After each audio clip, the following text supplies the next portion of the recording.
여러분, 조선의 왕이 자기 손으로 아들을 죽일 수밖에 없었던 비극을 아십니까? 1830년 창경궁 어느 밤 11살 어린 왕세자가 왕실 최고의 금기를 깨고 궁을 탈출하려다 붙잡혔습니다. 아버지 순조는 떨리는 손으로 폐세자 교서를 작성했고 그로부터 4개월 뒤 세자는 의문의 죽음을 맞이했습니다. 더 충격적인 건 이 모든 비극이 한 가문의 권력욕 때문이었다는 것입니다. 오늘 우리가 만날 주인공은 조선 23대 왕 순조. 11살의 즉위에 45년을 살면서 34년간 왕위에 있었지만 단 하루도 제대로 된 왕 노릇을 하지 못했던 비운의 군주입니다. 그는 왜 자기 아들을 죽여야 했을까요? 그리고 그가 겪어야 했던 굴욕의 시간들은 어떤 것이었을까요? 1800년 6월 정조가 갑자기 세상을 떠나자 창덕궁은 아수라장이 되었습니다. 11살 어린 왕세자 공이 그날로 왕이 되었으니까요. 순조의 즉위식 날 대비 정순왕후가 직접 나서서 수렴청정을 선포했습니다. 이건 단순한 섭정이 아니었습니다.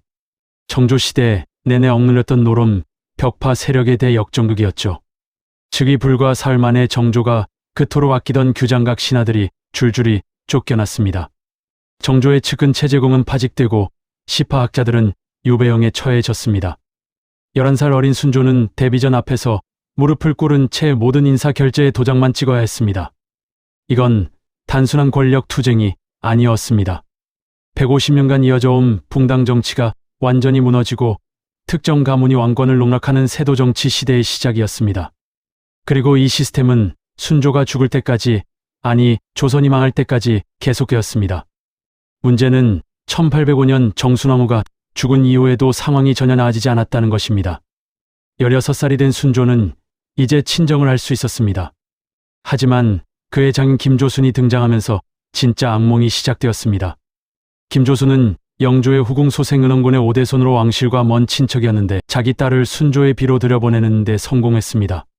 순원왕후 김씨, 바로 그녀입니다. 김조순은 영의정 자리를 무려 15년간 독차지하며 조선의 모든 인사권을 장악했습니다. 병조판서, 호조판서, 이조판서, 핵심 요직에 모두 안동 김씨 일가를 배치했습니다. 순조는 아무것도 할 수 없었습니다. 왕의 명령보다 김조순의 한마디가 더 힘이 있었으니까요. 1811년 홍경래의 난이 터졌습니다. 평안도 농민들이 세도 정치의 수탈에 견디다 못해 봉기한 것입니다. 5개월 동안 이어진 이 난은 조선 사회가 얼마나 썩어 있는지를 적나라하게 보여줬습니다. 순조는 대책을 세우고 싶었지만 김조순은 자기 가문의 이익만 챙겼습니다. 전쟁 물자 조달 과정에서 안동 김씨 일파가 막대한 부를 축적했다는 소문이 돌았습니다. 더 심각한 건 삼정의 문란이었습니다. 전정, 군정, 환곡, 이 세 가지 세금 제도가 완전히 붕괴되었습니다. 양반들은 세금을 내지 않고 모든 부담이 백성에게 쏠렸습니다. 환곡은 원래 춘궁기에 곡식을 빌려주고 가을에 받는 구휼 제도였는데 안동 김씨 일파가 이자 놀이의 수단으로 변질시켰습니다. 이자율이 50%를 넘는 경우도 허다했습니다. 순조는 실록을 보면 수십 차례 삼정문란을 고치라는 교서를 내렸습니다. 하지만 단 한 번도 제대로 시행되지 않았습니다. 이제 순조의 진짜 비극을 이야기해야 할 때입니다. 1809년 순조에게 아들이 태어났습니다. 훗날의 효명세자입니다. 순조는 이 아들에게 모든 희망을 걸었습니다. 자신이 못다 한 개혁을 이 아들이라면 해낼 수 있을 거라 믿었습니다. 효명세자는 실제로 뛰어난 인물이었습니다. 어려서부터 학문이 깊었고 특히 예학의 조예가 깊었습니다. 1827년 18살이 된 효명세자가 대리청정을 시작했습니다. 순조가 건강 문제를 이유로 왕권을 넘긴 것입니다. 하지만 진짜 이유는 달랐습니다. 순조는 자신의 이름으로는 안동 김씨를 견제할 수 없다는 걸 알았던 것입니다. 세자를 내세워 개혁을 시도한 거였습니다. 효명세자는 놀라운 행보를 보였습니다. 우선 풍양고씨 세력을 끌어들여 안동 김씨를 견제했습니다.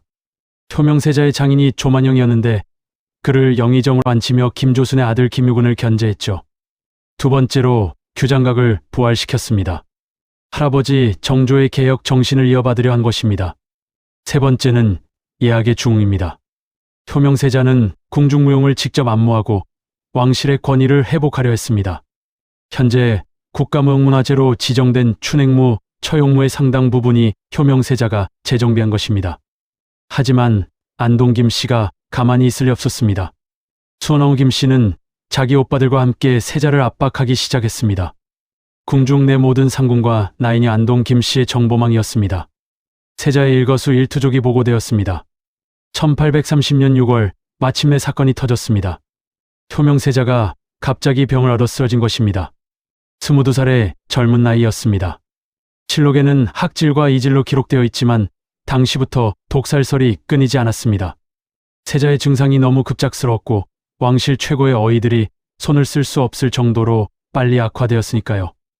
효명세자는 임종 직전 아버지 순조의 손을 잡고 눈물을 흘렸다고 합니다.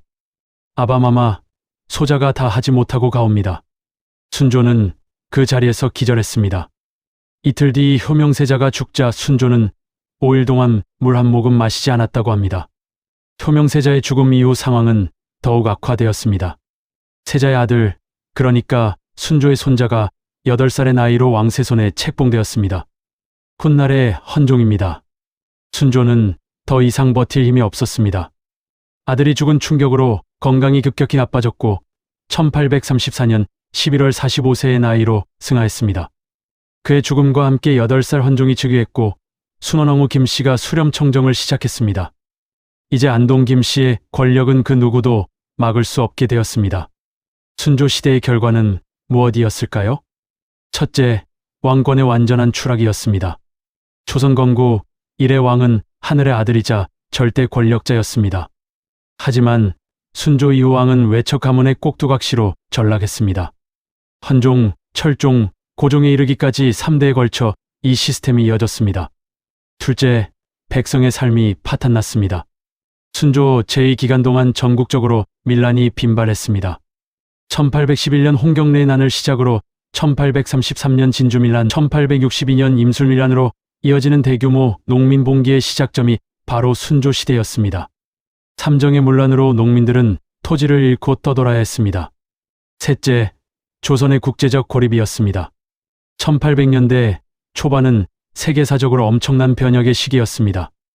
영국은 산업혁명으로 세계를 지배하고 있었고 미국은 서부로 팽창하고 있었으며 일본은 서양 문물을 받아들이기 시작했습니다. 하지만 조선은 안동 김씨의 세도 정치로 내부 권력 투쟁에만 몰두하며 세계의 변화를 전혀 인지하지 못했습니다. 실제로 순조실록을 보면 국제 정세에 대한 기록이 거의 없습니다. 넷째, 학문과 문화의 퇴보였습니다. 정조시대에 꽃피웠던 실학과 개혁 사상은 완전히 사라졌습니다. 안동 김씨는 자신들의 권력에 도전할 수 있는 모든 지적 활동을 탄압했습니다. 규장각은 유명무실해졌고 서울 출신 학자들의 등용은 중단되었으며 조선 후기 학문의 중심은 권력과 무관한 제야학자들에게로 넘어갔습니다. 순조 본인은 어떻게 평가할 수 있을까요? 그는 무능한 왕이었을까요? 순조실록을 자세히 읽어보면 그가 얼마나 노력했는지를 알 수 있습니다. 제2기간 내내 민생 안정을 위한 교서를 수십 차례 내렸고 탐관 오리를 처벌하라는 명령을 반복했으며 삼정의 문란을 바로잡으려 시도했습니다. 하지만 그의 모든 노력은 안동 김씨라는 벽에 부딪혀 좌절되었습니다. 순조는 무능해서가 아니라 무력했던 것입니다. 여기서 누군가는 이렇게 말할 수 있습니다. 그래도 왕인데 강력하게 밀어붙였으면 되지 않았을까요? 선조들처럼 친히 쿠데타라도 일으켰어야 하는 거 아닌가요? 이건 순조의 상황을 너무 단순하게 보는 것입니다. 11살에 즉위한 순조는 자신의 정치적 기반이 전혀 없었습니다. 정조가 키운 신하들은 즉위 직후 모두 숙청되었고 남은 건 모두 노론 세력이었습니다. 더 중요한 건 순조의 정통성 문제였습니다. 순조는 정조의 둘째 아들이었고 어머니 수빈박 씨는 후궁 출신이었습니다. 당시 왕실에서 후궁 소생 왕자가 왕위에 오르는 건 매우 예외적인 경우였습니다. 이 약점을 안동 김씨는 교묘하게 이용했습니다. 왕실 외척으로서 왕을 보필한다는 명분으로 모든 권력을 장악한 것입니다. 또 다른 반론도 있을 수 있습니다. 그럼 순조가 왕위를 포기하고 아들에게 물려줬으면 되지 않았나요? 실제로 순조는 그렇게 했습니다.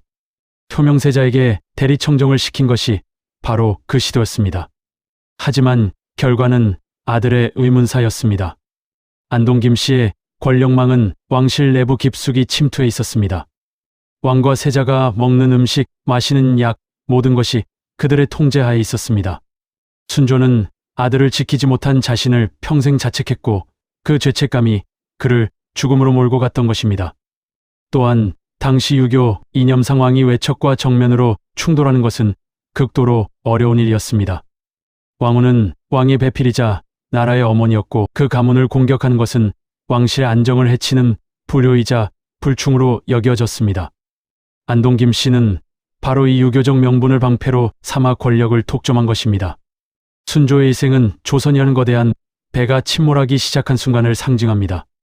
그는 개인적으로는 학문을 사랑하고 백성을 염려하는 선한 군주였지만 시대의 흐름을 바꿀 수 없었습니다. 11살 어린 나이에 왕위에 올라 45세로 세상을 떠날 때까지 그는 단 한 번도 진짜 왕 노릇을 해본 적이 없었습니다. 그의 무덤 이름은 일릉입니다. 경기도 고양시 서울릉에 있습니다. 그곳을 방문하면 순조와 순원왕후가 함께 잠들어 있습니다. 참 아이러니한 일입니다. 평생 그를 억압했던 안동 김씨 출신 왕후와 나란히 묻힌 것입니다. 죽어서도 자유롭지 못했던 비운의 왕 순조. 우리는 그의 삶을 통해 무엇을 배울 수 있을까요? 권력은 견제받지 않으면 반드시 부패한다는 것. 한 가문이나 집단이 권력을 독점하면 나라 전체가 무너진다는 것. 그리고 개인의 능력이나 선의만으로는 썩어빠진 시스템을 바꿀 수 없다는 냉혹한 현실입니다. 순조 이후 조선은 60년을 더 버텼지만 사실상 순조 시대에 이미 멸망의 씨앗이 뿌려졌습니다. 안동 김씨로 시작된 세도 정치는 풍영조씨, 다시 안동 김씨로 이어지며 조선의 국력을 완전히 소진시켰고 결국 1910년 일본에게 나라를 빼앗기는 비극으로 이어졌습니다. 역사는 반복됩니다. 21세기를 사는 우리도 순조 시대와 비슷한 상황을 목격하고 있지 않습니까? 특정 집단의 권력 독점, 무너진 공정성, 고통받는 서민들. 순조의 비극을 기억해야 하는 이유가 바로 여기에 있습니다. 오늘 이야기가 여러분께 조선 역사를 이해하는 데 작은 도움이 되었기를 바랍니다. 구독, 좋아요는 더 좋은 역사 영상을 만드는 데 큰 힘이 됩니다. 감사합니다.